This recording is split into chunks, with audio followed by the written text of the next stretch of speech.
NFT summer is in full effect. There's no asset right now doing better than NFTs on OpenSea. Things like CryptoPunks and Rare Art are making new record sales every single day. And OpenSea does about $1 billion of volume every month. But don't forget about Axie Infinity, which by itself, one NFT project, the biggest NFT project, does $1 billion in NFT sales by itself. So Axie Infinity by itself is doing as much volume as every other NFT project on OpenSea combined. So how much money can you actually make in Axie Infinity? That is the question that I asked my guest today on the podcast. I'm joined by Bryce, one of the largest Axie Infinity streamers. He plays the game, he's been breeding, he's been buying Axies, he has hundreds of scholars, and it is a massive, massive operation making millions of dollars a year. I asked him, how much money can you actually make? If you're starting with a small amount, what do you need to know when you get started? How much money can you scale it up to? It's a really fun discussion talking about a project that I absolutely love. We've talked about this in a previous episode. We looked at the AXS token when it was about $10.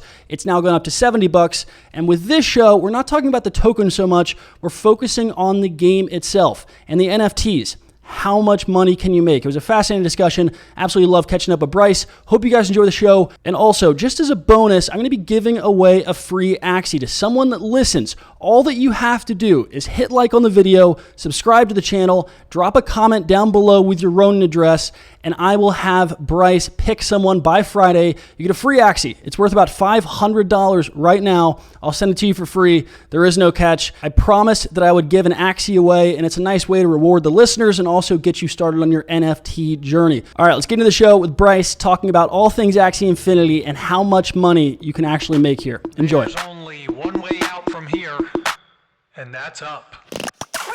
Bryce, it's a pleasure. What's going on, man? How are you? Yo, what's up, Luke? Pleasure to be on your show. Dude, I've been following you for a while. Know you're the master trader. And when you reached out about talking about Axie Infinity, come on, it was a no-brainer. It's fun. I've slowly diverted a lot more of my attention. Not all my attention. I'm still watching Bitcoin, been looking at a lot of Avalanche and DeFi stuff, but so much attention now on NFTs. Rightfully so. It's like they dominate the conversation. I've had quite a few NFT investors and creators on here, and it's been fun to dive into the world. And you're playing a very big role in this NFT world, man. Axie was probably the first NFT project that clicked for me, that I got it. I understood the value of NFTs, but it's a little bit different than buying an Ether Rock or buying a Punk. Yeah. And no disrespect to those projects, those are great, and there's a lot of speculation. I think they'll probably both continue to do well, but Axies are kind of in a different NFT sector. How would you describe the NFT aspect of Axie? It's a little bit different why people buy these things. Yeah, it's funny because when I see the whole Ether Rock sells for $400 or $500K. The first thing I do every time I see it on Twitter is I'll quote the little Patrick Star SpongeBob episode where like they're racing with the Rock and Patrick's like, "It's okay, Rocky, you'll go when you feel like it." But it's like, those are kind of the traditional like NFTs where you just kind of have this asset that's appreciating in value. But when you look at something like Axie Infinity, you're buying these Axie or axolotl type creatures that are, very synonymous to like Pokemon, and every single one of these Axies is an NFT, but the true value behind it is you battle these Axies as if we're battling like Pokemon trainers, and you earn actual crypto in the form of Smooth Love Potion or SLP just from playing it. So it takes NFTs to the next level by providing an inherent level of utility based on the proof of work of that individual trainer. It's like a provable utility, I think, is what Yan of Delphi was telling me when I originally had them on. I think I talked to him in June or July. Axie Infinity went nuts. The native token of the Axie project went from $10 to $70. It's one of my favorite trades this year, obviously, because it made me some money, but it was a fun way to dive into NFTs. So I'm glad we could have you on. What I want to do with this episode, I'm not going to talk too much about the trade or AXS or anything like that. I more want to understand how... Well, the name of the show is The Profit Maximalist. I want to understand how you're making money. And in the Axie world, there's a whole economy. You can breed these Axies. You can play the game, like you just said, and earn crypto. You can just buy the NFTs and hope they go up. There's a lot of different ways to do it. And I think Axie is one of the first NFT projects that does take things to the next level and lets you kind of build an entire economy. It's like a whole country of people kind of exchanging NFTs and making money. You've done it all. You're at the top of the heap in some regards. There's a lot of other great Axie creators, but you're one of the biggest Axie gamers. You've bred, you've done everything. How did you get here though? What were you doing before Axie to give people some context on how you got to where you are?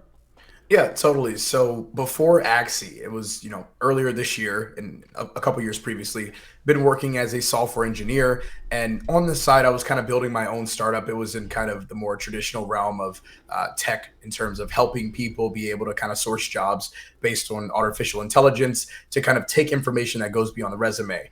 That was a fun little endeavor. It was very cost kind of intensive, and understanding that raising money for something like that, which isn't that glamorous, was a bit harder to kind of get going. So I got to a point where I was a bit kind of burnt out on the whole idea and the concept, and wanted to take a break and kind of go back to the roots that, made me passionate about ideas. And that was playing video games. So for the entire month of April, I was just kind of like just hanging out. I was working, but I was hanging out and was like, all right, I'm going to go back and just be a bum and play video games after work and enjoy my time. And I heard another podcast. It was Karush AK and Andrew Steinwald talking about this game called Axie Infinity. And at first I kind of just, swept it under the rug. But after doing a bit of research, I realized, this is like super cool and you can actually earn money from it. So I was like, okay, I go in, it's like April 4th at the time of this year. And I'm getting ready to buy my first Axies. And I'm like, going on Twitch to see if I can find a creator or someone that can teach me about the game so I can, make a little bit more of an intelligent buying decision. And at the time, I get on Twitch, it's like 7 p.m. No one is streaming Axie. And I'm just like scratching my head. I'm like, this game's super cool. No one's streaming it. No one's talking about it. I'm like, fine, I'll just start doing that. So, of course, I go buy 3 Axies. They're like the worst Axies you can potentially buy. Didn't know that at the time. Have to go back and buy and sell and buy and sell. But eventually, I'm streaming and come across the right people who are like, hey, you need to get into breeding. You need to get into scholarshiping. This is how you do X, Y, and Z. And when I first started off in Axie, I had about probably 10 grand in my savings, about 30K in debt, and so my net worth was negative. And now I look back at that to where I am now, and over the course of the past 5-6 months, I've gotten to the point of about 1.5 in unrealized gains. Some of that I'm probably going to realize before the year ends, but it's definitely been kind of like the most insane circumstance of my life.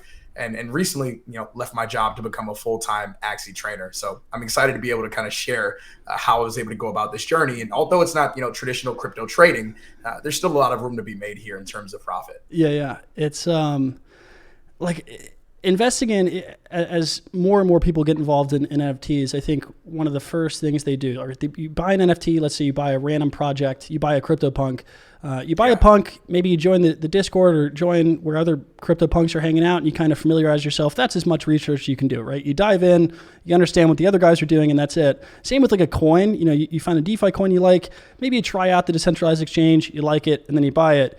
With Axie, it's such a wild experience when you dive in. You start to play the game and then you realize, oh shit, I should probably watch how other people are playing. So you got to learn that side.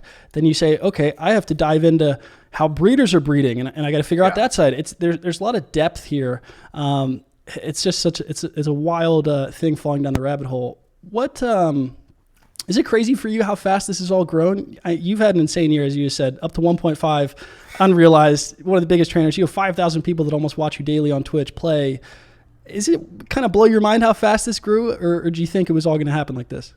Honestly, I didn't see this ever happening in this capacity. I thought that I'll stream on Twitch, maybe get to the point where I'm averaging, maybe 50, 100 viewers. And I was going to be completely happy with that, kind of creating my own little family or, coalition of people who enjoy the game and experience it. And kind of my long-term outlook was like, hey, if we look back on this in 3 or 5 years and we can do it full time, like that's a win. So it definitely happened a lot faster than I would have ever expected. And beyond my wildest dreams, my main goal out of all of this was get to the point where, hey, I can have full autonomy over my time and go full time. Yep. And once I did that, I was like, crap, now I got to start thinking about what's the next big goal to accomplish.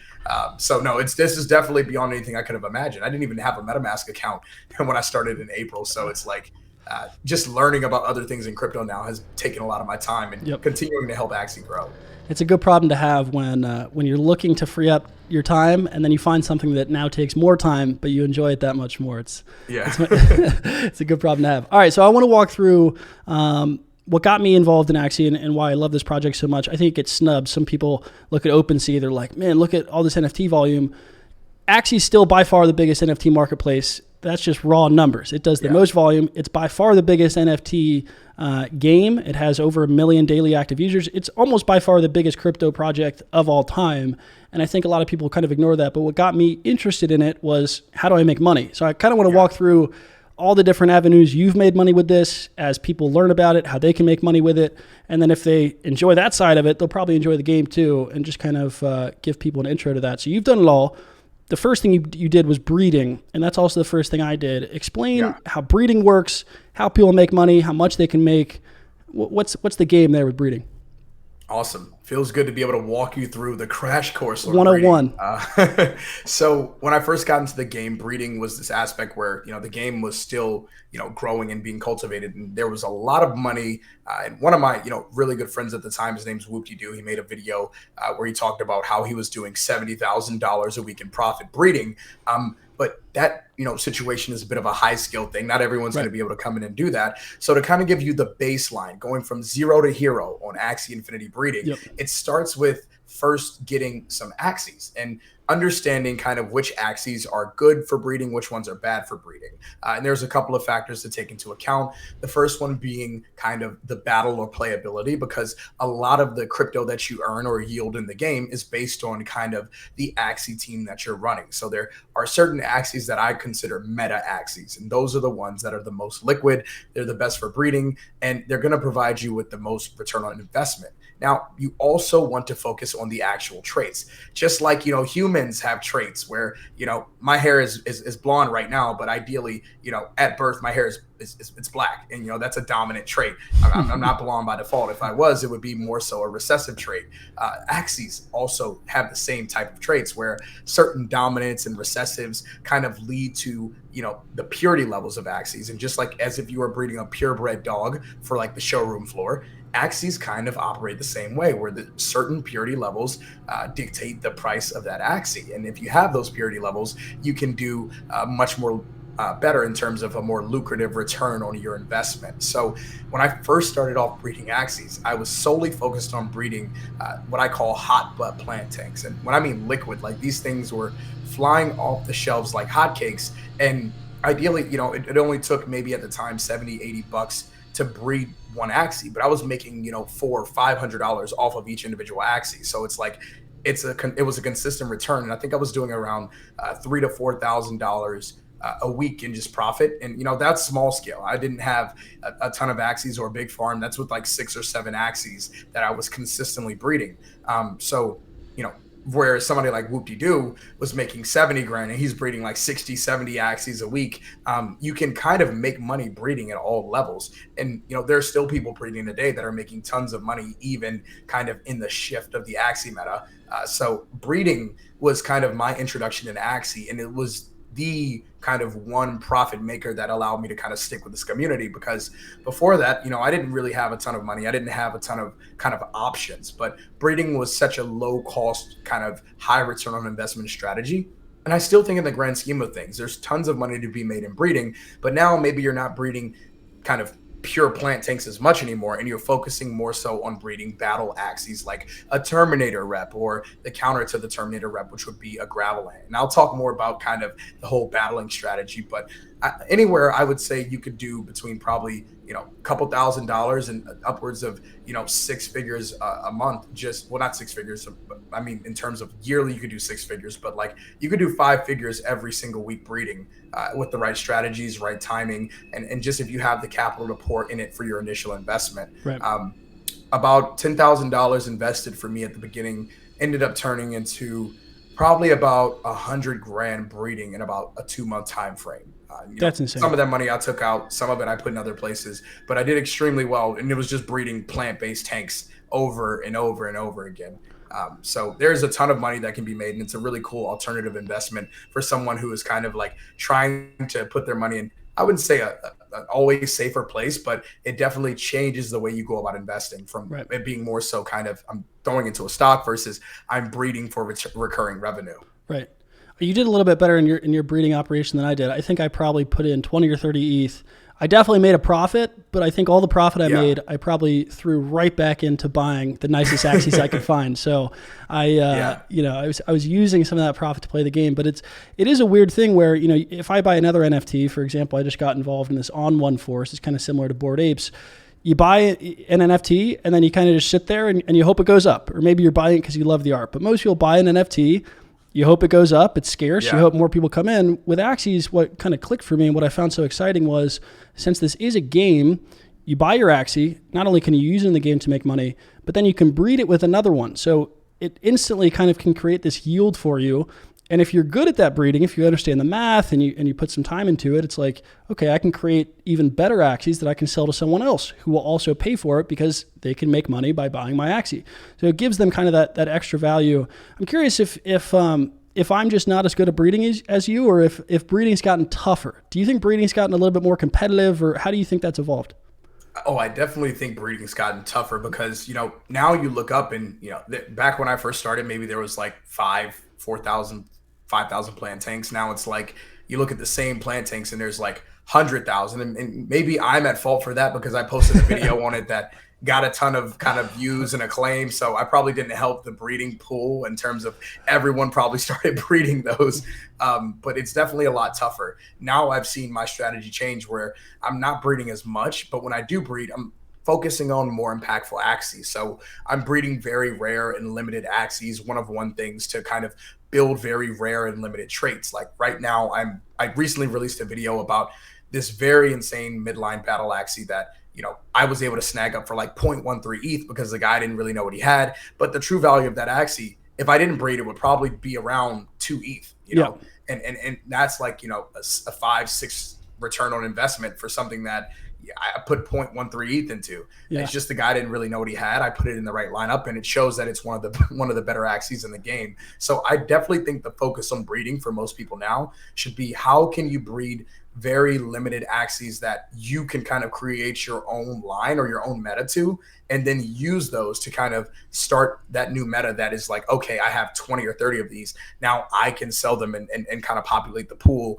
and create, or, pretty much make your own market in terms of that Axie.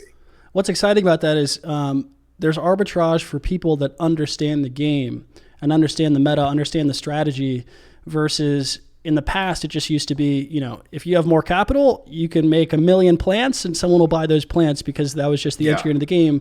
Now it's rapidly changed, and we spoke about this a week or two ago. I've been trying to create one of the Axies that you use because I think as more people come into the game, they're going to see top players. They're going to say, okay, that guy's using this. They're going to look at the marketplace and say, wow, that's really rare. That's the only guy that has that.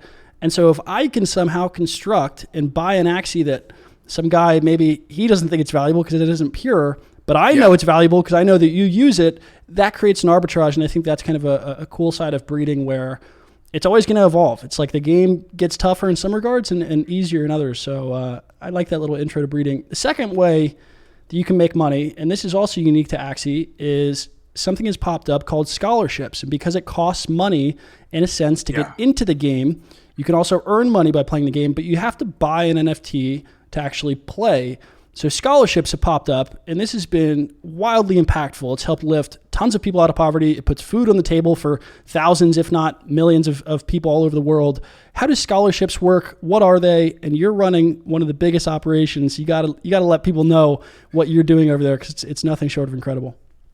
Yeah, so before I kind of get into what we're doing, the simple basis or the idea behind scholarshiping is that it costs about $1,000 to get a very capable team in Axie to actually, get a good yield or return on investment. With that being said, most people coming into the game, even in America, can't afford to just throw away $1,000. Heck, I think it was a statement that it said like 60% of Americans don't even have $1,000 in their savings or something like that. But in a lot of these developing nations around the world, earning or playing Axie Infinity yields them higher, amounts of income. And sometimes in some cases, like in the Philippines, 5 to 6 times the average wage in the Philippines just from playing Axie, a couple hours a day. So with that being said, if you're someone who owns a ton of Axies, you can actually make recurring revenue by lending them out to, other players. And by lending these, Axies out, they take a percentage of whatever they make. You take a percentage of what they make. And that's where the term scholarshiping comes from. Now, an idea to kind of put it in real world terms. If you were scholarshiping, imagine if you had a car, like I have a Honda Civic outside, and I were to go and say, hey, I'm going to put that car on Turo and lend it out, and lend it out at whatever price. Well, the same kind of rule applies with Axie in scholarshiping. The only difference is when you lend it out, you're not charging someone for the lending. You're just taking a percentage of whatever they yield in the game. So what we've created at the Loot Squad is pretty much a scholarship gaming organization where we lend out our Axie assets to players. Currently, we have over 400 people playing and earning a living playing Axie Infinity under the Loot Squad brand. And we provide them with, knowledge, guidance, community building, and every tool possible to allow them to be successful under our brand. And it has really grown into a complete ecosystem where we're building and cultivating a really strong social community of builders that are helping grow the Axie Infinity space. And that's where you see other companies. I don't know if you're familiar with like YGG or some of the other big ones in the space that are, raising large amounts of money, earning large amounts of yields just with these scholarship organizations under the term of play to earn. And that's when you play in a game and you earn that actual crypto yield. So it's definitely a space that's taking off. We actually make about $200 a month off of each scholar. So, I mean, on the large scale, if you look at that, in a small number, let's say you had 10 scholars, that's what, an extra $2,000 a month. Well, now that we have 400 scholars, you can kind of get a sense of how much recurring revenue yield that is based on the price of, the SLP or cryptocurrency that is being yielded from playing the game. So at a large scale, if you have thousands upon thousands of scholars, you're able to create kind of a multi-million-dollar or multi-billion-dollar potentially DAO in the future just off of play to earn infrastructure in multiple NFT games. And right now, Axie Infinity definitely holds that market share. Yep. It's a wild thing. It's like the closest comparison. You mentioned lending out a car. It's like if you had a ton of cars, maybe you had 10 cars, you loan them out to people that could drive Uber. They can make some money driving Uber, and then you just take a 10% cut for letting them make a living.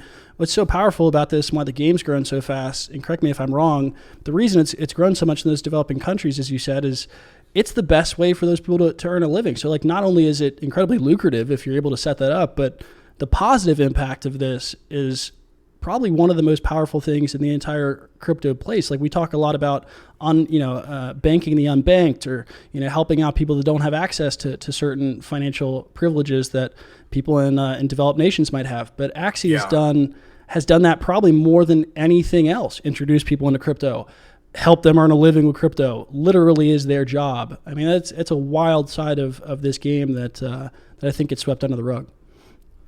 No, I definitely think you're right. I mean, just from the standpoint of my experience, like I was, pre-crypto before Axie Infinity, and I learned how to not only, use a MetaMask wallet, but use DeFi protocols and swap coins on Uniswap. And eventually, you get in the ecosystem and people start telling you about like yield farming and all these other things that you can do.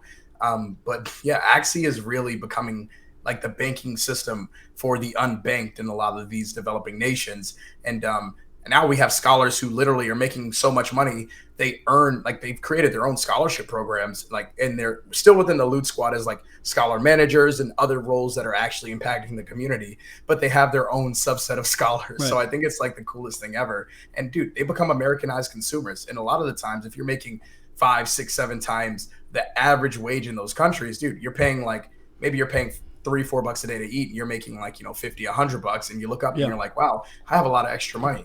What do they spend it on? Just like in America, it becomes a leisure thing where you start, spending money on your favorite creators or going out more, eating out more. So it's like, it's really growing economies and spaces where they wouldn't have the means to do so using traditional means of infrastructure and business. It's like the metaverse is creating new societal growth for these developing nations. It's super cool.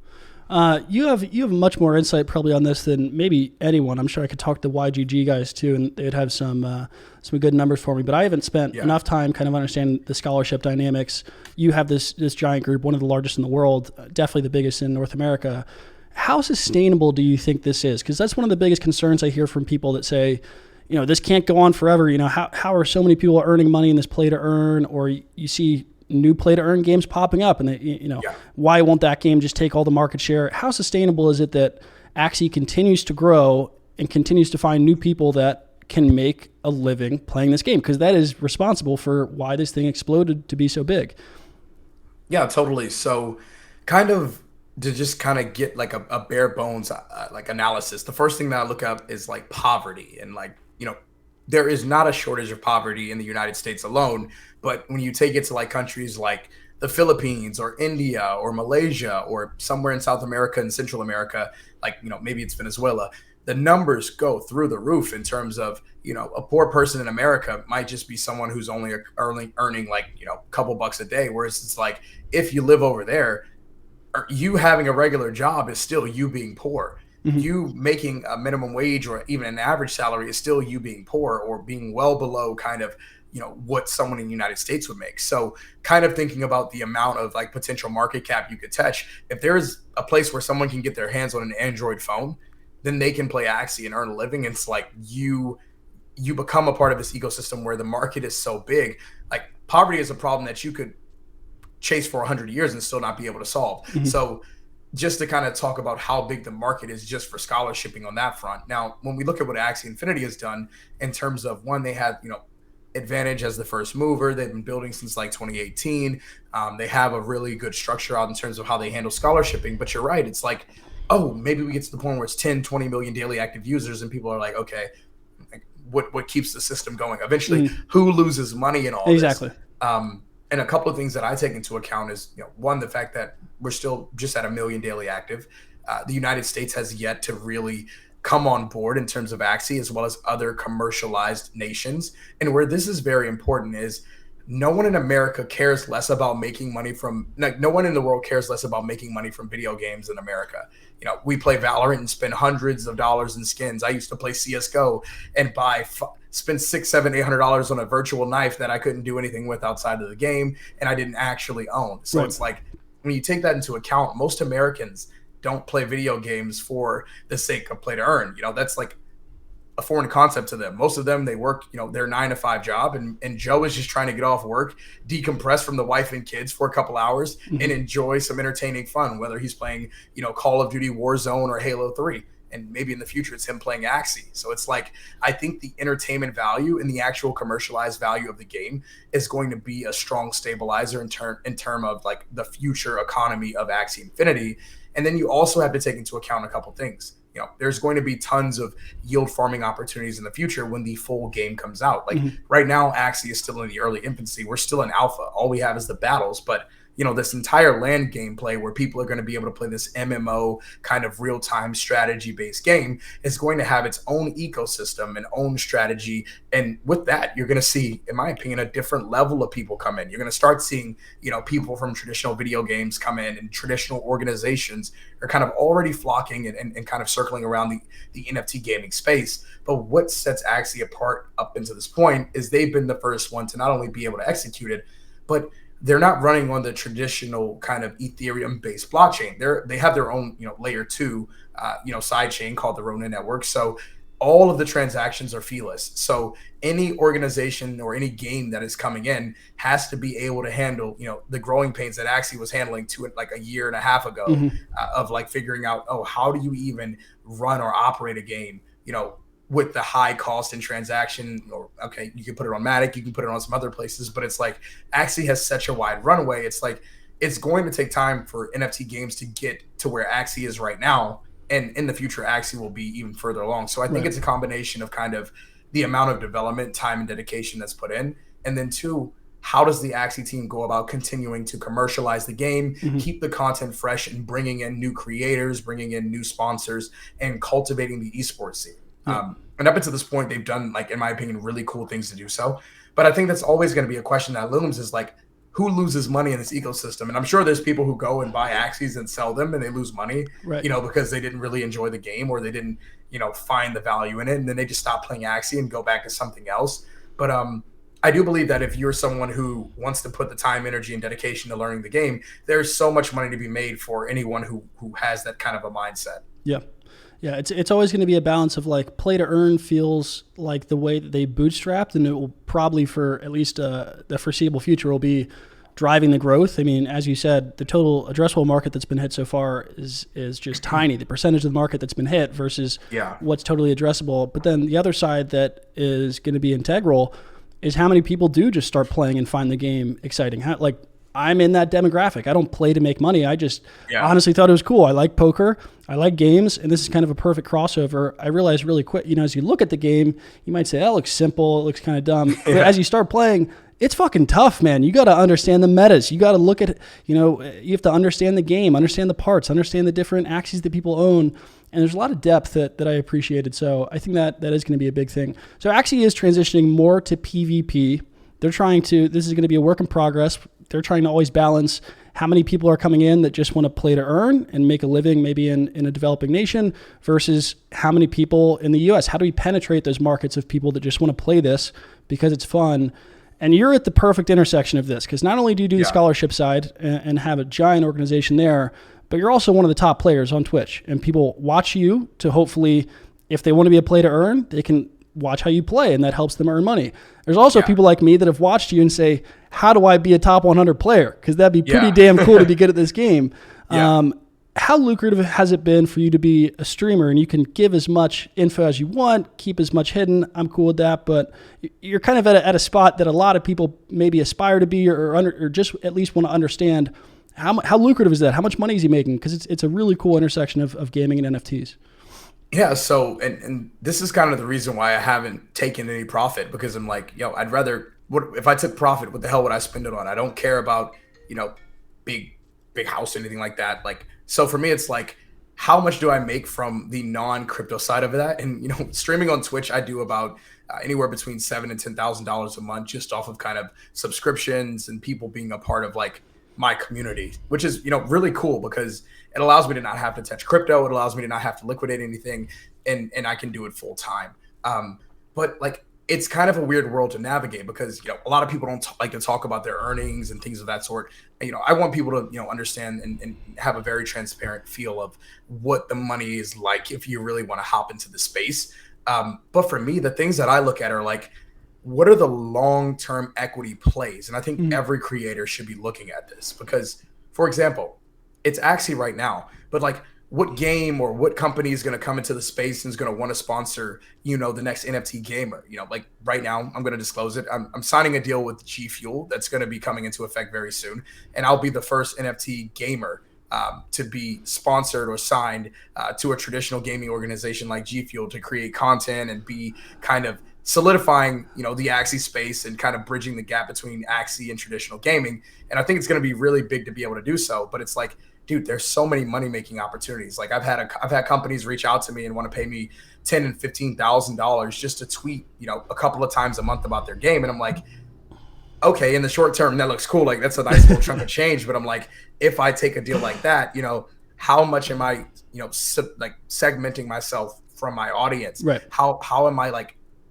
tampering with my credibility in a sense just for a small payday versus, I hold out and, maybe it's an FTX deal that could be in the works in the future. Maybe it's something much bigger, like the G Fuel. Like I think about that all the time. I think credibility is very important. So up until this point, most of the money that I make comes from Twitch, and that being, in the realm of $7,000 and $10,000 a month, just in terms of like actual content. YouTube, I do about $1,000 a month, and I have a couple of other partnerships that yield me around $3,000 to $4,000 a month. So that's been pretty awesome. I'm sure I will do a lot more in the future, but that there is so much money to be made in the space of content. I mean, I look up and I'm like streaming and I'm getting the same amount, if not more, than some traditional viewers. Like the other day, I was able to raid Nate Shot. I think I caught him a little bit off guard, but he was a really cool sport about it. And, he followed me and reached out. So I thought that was super cool. That's sick. But it's like, those are like traditional gamers that I looked up to as a kid, like growing up, seeing Nate Shot playing Call of Duty. And I'm like, now I'm in that space. I'm like one of those, the ninjas, the shrouds. And I'm like, dude, there is so much more space for this. There might be 50, 100 Axie creators that stream Twitch right now. To me, if you're like looking to get into any type of gaming and you're not looking at NFT gaming and thinking, wow, I have 50 people to compete with versus traditional gaming, where if you try to play Fortnite right now, you're competing with 10,000 streamers at once, I feel like you're missing out on a huge opportunity. Yeah. It's you can be a really big fish in a smaller pond, and then leverage that into bigger opportunities. Like as I look at it, I think one of the coolest opportunities, and you've exploited this so well, is as like people have to, in a sense, watch you. And there's a lot of people that watch you because they enjoy you, but there's also, I mean, we talked about this. It's like some people have to watch you because they want to earn money in this game. So you have that side. Plus, there's just not a lot of people streaming this.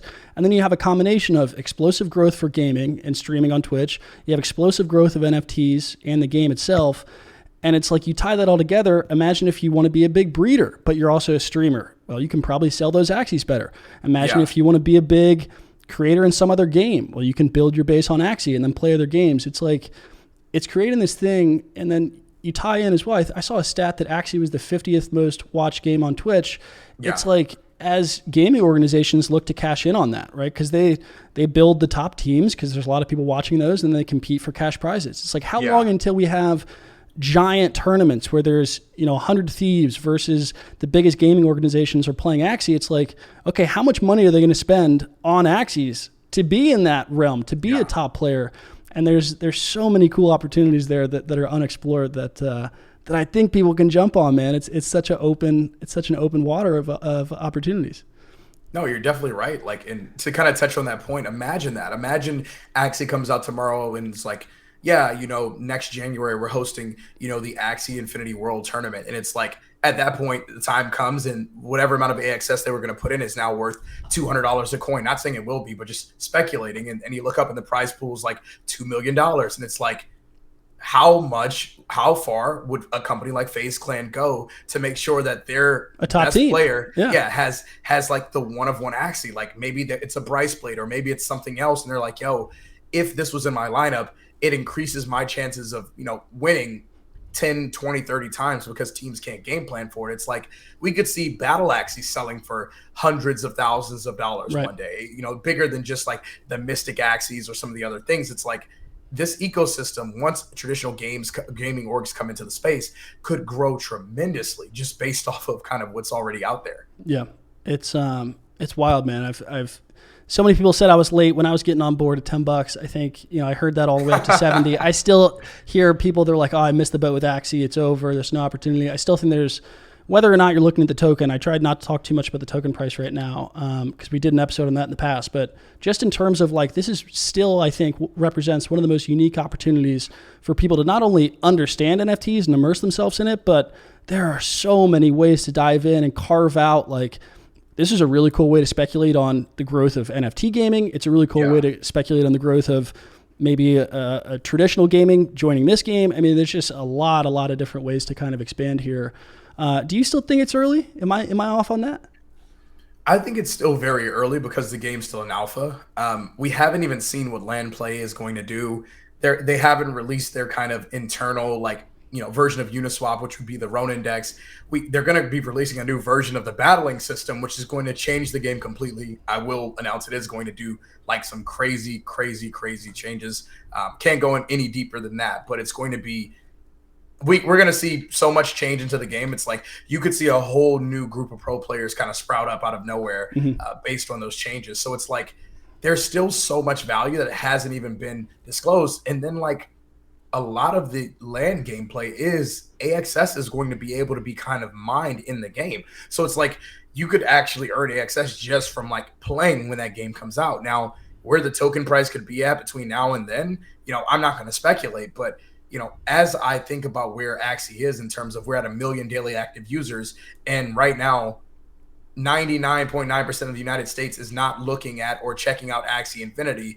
I find it very hard to believe that once this game gets to a point where, mainstream outlets are taking attention to it and gaming orgs are signing Axie Infinity or NFT gamers, there is going to be an influx of players that are going to come in, are going to buy in. Eventually it's going to be, you're going to look up and you're going to see a Logan Paul buying, I'm buying the most expensive Axie in the world and I'm making videos with it. Or I bought the most expensive Axie and kind of just threw it away just for the hell of it. Like there's going to be so much influx right now. Traditional NFTs are kind of like where the audience and where all of like the magnification is. But if Steph Curry can go in and buy a Bored Ape or a Rumble Kong, what's stopping him from coming in the next 6 months and buying a Mystic Axie and then hopping on the stream and playing Axie Infinity with me because he wants to learn how to play the game? Right.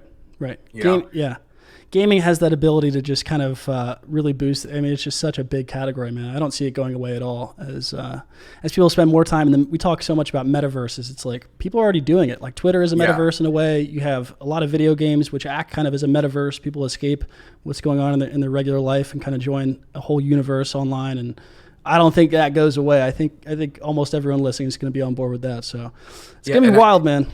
And I mean, I'm not going to disclose the name, but I have been chatting with and grinding with a fellow NBA player right now. He is, I'm not going to say who it is. I will say he was a Duke Blue Devil. So, he's a pretty solid NBA pro up until this point, and he will be coming on my stream very soon to play Axie with me. So it's like getting more kind of traditional, names into the Axie space is going to happen. And when it does, it's like, dude, we're saying $70. Oh my God, we're too late. But are we? What happens when we start seeing, Odell Beckham Jr. or some of these other guys that are in NFTs hop into this space? It's like, we're going to look like we were extremely early. Maybe we look back on AXS and it's like, man, we're 2 years down the road. We're like, damn, we should have bought more of that $70 AXS. We'll have to see. We'll definitely do a follow-up episode. Bryce, obviously, we'll stay in touch because I just can't stop looking at this game. This is always – I don't see how I stop thinking about this. It's such an exciting part of the NFT landscape and just of my investments. It's been a really fun ride. Appreciate you coming on, talking about the different ways people can make money. Before we wrap, if anyone's listening, and I don't want to shill it all, but I know there's going to be some people interested now, what do you think is the best way for them to get involved? Is it just by buying some Axies and playing the game? Should they look at, there's going to be some NFT collectors who just want to buy Axies and hope they go up? What should people consider? How should they get into the game? Is breeding the way to go? What's the best entry point for people? Totally. So I'll kind of go at it based on, price ranges. So if you're someone who's like a whale, in my opinion, or you have, enough residual income, maybe you're coming in from the traditional crypto or NFT space and you're like, what, I don't really have time to play, but I would like to, make an investment that could, appreciate in value. I would say buying Mystic Axies is kind of the place you want to go. They're very synonymous to like CryptoPunks in terms of, they're like the rarest asset in the Axie Infinity ecosystem. But like there's only like less than 1,000 of them. So they're very, very limited. Now, about 3 months ago, Mystic Axies were actually more expensive than CryptoPunks. And the way this happened is people bought up CryptoPunks and realized that, there's this thing called NFT Gaming and Axie Infinity. And eventually the money flowed into NFT Gaming and it created this cycle where Mystic Axies, 5 to 7x. Like the Mystic Axie I spent 16 grand on is now worth 175K. Now we're seeing this same cycle again. CryptoPunks and Axies pull back a bit. And now CryptoPunks is in a space where they're getting a ton of money kind of thrown into them, as well as other PFP projects. Well, the next thing people are going to do is they're going to be like, what's the next thing I can dump into or, get my hands on? And Mystic Axies are extremely undervalued right now. And when that kind of cycle does, I think we could see another 3 to 5x in the prices of those. So if you're like the investor who has a ton of money to spend, but maybe not a lot of time, I would say buy a Mystic Axie. It's a great bet you can never lose on, in my opinion. The next one that I would say is, let's say you're someone who has the time and energy, and maybe you don't have a ton of like income, but you just have enough to be able to get a team for yourself. I would say buy yourself a really good team, start grinding, start getting, building up a nice little fund, and then start a scholarship program. And the reason why I would say go at this over breeding is because it's actually a bit cheaper to start at this point. Like you can just continue doing the thing where you buy 3 Axies and put them on a team and have people earning recurring revenue. And to me, that's like a more kind of long-term longevity approach to have that recurring revenue. So I think scholarshiping is what pretty much anyone should be looking into right now. If you do want to get into breeding, I suggest you buy a team, play for a good month and a half, get really decently good at the game, learn all of the cards, learn what's good, what isn't, and then start like a breeding farm, but focus it on breeding high-class battling Axies, whether it's Terminator reps, whether it's something to counter the Terminator reps. Maybe it's a one-of-one Axie that you want to try to get a risky breed in to start a complete new line and make a ton of money, but they are extremely lucrative. I've seen some battle Axies sell for 1, 2, 3 ETH just for, the sake of it having that, those individual traits that you just cannot game plan for. So those are kind of some of the ways that I would suggest getting into Axie right now. It's still very lucrative, but I definitely think if you have the money, scholarshiping buying Mystic Axies are probably the ways that I would go. And just learning the deep ins and outs of the game, because things change so much. And if you have a good insight of the game, you'll be able to make better and more intelligent investing decisions. I love it. Bryce, appreciate you coming on, man, giving us the full breakdown. One of these days, I will find a way to breed that bird that you're using. I'm going to sell it for a couple of these. Someone out there is going to want to become a top player. They're going to want your Axie. I will figure it out. I haven't been successful yet, but I appreciate you coming on, man, breaking it all down. Huge congrats on the G Fuel deal. That's absolutely massive. I imagine you're going to have a lot more good news in the way. Curious to see who you start streaming with. Only good things coming out of your camp. I always appreciate connecting and catching up, man. Thanks for coming on the show. Thanks for having me, Luke. Yeah, of course.